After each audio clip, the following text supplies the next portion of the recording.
निवडणुकांच्या घोषणा झाल्यानंतर नगर परिषदांच्या निवडणुकीमध्ये जशी जोर धरला आहे, प्रत्येक पक्षाच्या कार्यकर्त्यांनी आता बैठकांचं सत्र सुरू केलेत आणि आपण नाशिकच्या सटाणा तालुक्यात आहोत. सटाणा नगर परिषदेत 2016 मध्ये झाली. तब्बल 9 वर्षाची प्रतीक्षा या ठिकाणी संपलेली आणि आपल्याबरोबर राष्ट्रवादी काँग्रेसचे अजित पवार गटाचे कार्यकर्ते, तालुक्याचे पदाधिकारी आणि निवडणुकांसाठी सगळे सज्ज असल्याच्या पार्श्वभूमीवरती आपण त्यांनी आढावा बैठका देखील घेतात. रवींद्र पगार यांच्या नेतृत्वात देखील त्यांनी आढावा बैठक घेतली. आपल्यावर काही पदाधिकारी काय सांगाल, कशी तयारी असेल अजित पवार गटाची? आम्ही महायुती जर झाली नाही तर 24 जागा लढवण्यास आम्ही तयार आहोत, पूर्ण ताकदीने तयार आहोत. साधारण एकूण किती प्रभाग आहेत, किती नगरसेवक या ठिकाणी नगर परिषदेमध्ये असणार आहेत? 24 नगरसेवक आणि नगराध्यक्षपदी एक सेपरेट उमेदवार असणार आहे. पण आमची अशी धारणा आहे की एकत्र लढण्याने दोघांची ताकद मिळून सर्व काही चांगल्या गोष्टी होतील. आणि जर नाहीच ऐकायला लागले तर मग आम्हाला त्याचा निर्णय घ्यावा लागेल. वरिष्ठ पातळीनं आम्हाला सांगितलं त्यांनी की बा तुम्ही काही करा आणि उमेदवार तुम्हाला उभे करावे लागतील, तर आम्हाला उभे करावे लागतील. नाईलाज आहे आम्हाला त्यासाठी. नक्कीच एक सूर या भाजपाच्या देखील आणि राष्ट्रवादी अजित पवार गटाच्या रवींद्र नाना यांनी देखील बैठका घेतल्या. त्याच्यात भरपूर असे इच्छुक नगर अध्यक्षासाठी आणि नगरच्या वार्डसाठी पण निवडणूक उमेदवारी आली होती, परंतु एक सूर कुठेतरी दिसून येत नाही. काय सांगायचं या बाबत आम्ही नेहमीच सकारात्मक असतो. राष्ट्रवादी काँग्रेस पार्टी, आपल्या देशाचे उपमुख्यमंत्री राज्याचे अजितदादा पवार आणि भुजबळ साहेब हे नेहमी सकारात्मक भूमिका असते. पण दरम्यानच्या काळामध्ये लोकसभा आणि विधानसभेनंतर मात्र जो मान सन्मान आम्हाला मिळायला पाहिजे तो मिळाला, परंतु त्यानंतरच्या काळामध्ये कम्युनिकेशन गॅप जो पडलेला आहे, या गॅपमुळे आम्ही शेवटी राष्ट्रवादी काँग्रेस पक्ष महायुतीतल्या घटक पक्षातला एक प्रमुख घटक आहोत. पण त्या प्रमाणात आम्हाला न्याय मिळत नाही. म्हणून आम्हाला शेवटी आम्ही त्यांना अनेक वेळा त्यांच्याशी संपर्क साधण्याचा प्रयत्न केला, पण त्या संपर्कामध्ये ते पॉझिटिव्ह याच्यात दिसत नाही.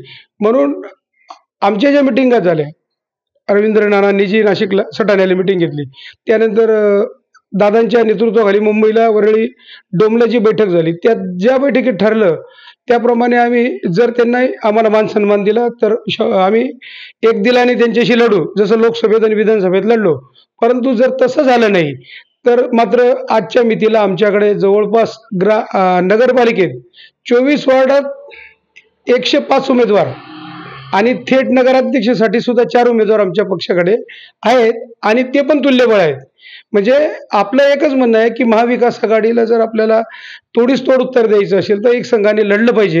ही भूमिका राष्ट्रवादी काँग्रेस पक्षाची तर नक्कीच नेहमीच असते. नक्कीच भुजबळांचे समर्थक असलेले थेट नगरसेवक या ठिकाणी, नगराध्यक्ष या ठिकाणी होते. त्या काळात आपण देखील सक्रिय होतात.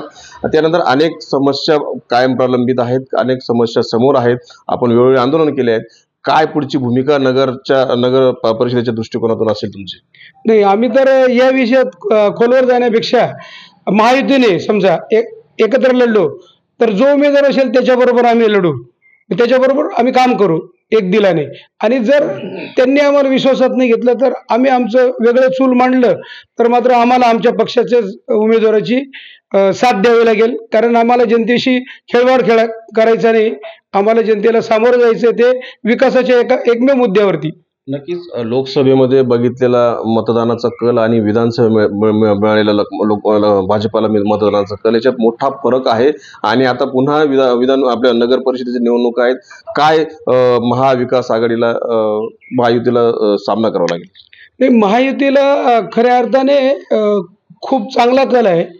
आणि आमचं तर अशी धारणा आहे सर की गेल्या 5 वर्षापासून सातत्याने एकतर घराघरात राष्ट्रवादीचं घड्याळ आणि भारतीय जनता पार्टीचं कमळ हे खुललेलं असतं, परंतु आपल्यात कुठेतरी एकावा दिसत नाही, एकोपा दिसत नाही. हो, तेच तर सांगतो ना, तेच सांगतो. त्यांना त्याची जाणीव असली पाहिजे आणि असेल.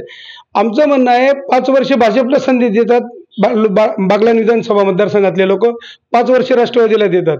म्हणजे कमळाच्या मानाने आम्ही पण तेवढेच सक्षम आहोत.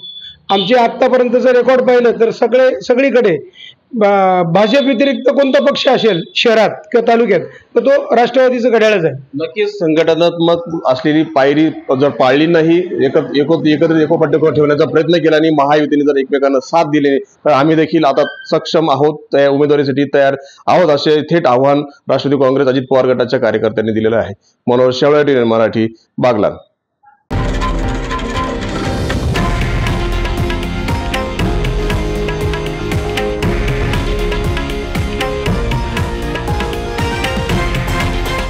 हे आहे देशातील नंबर 1 न्यूज नेटवर्क आणि आपण पाहत आहात TV9 मराठी, एकमेव.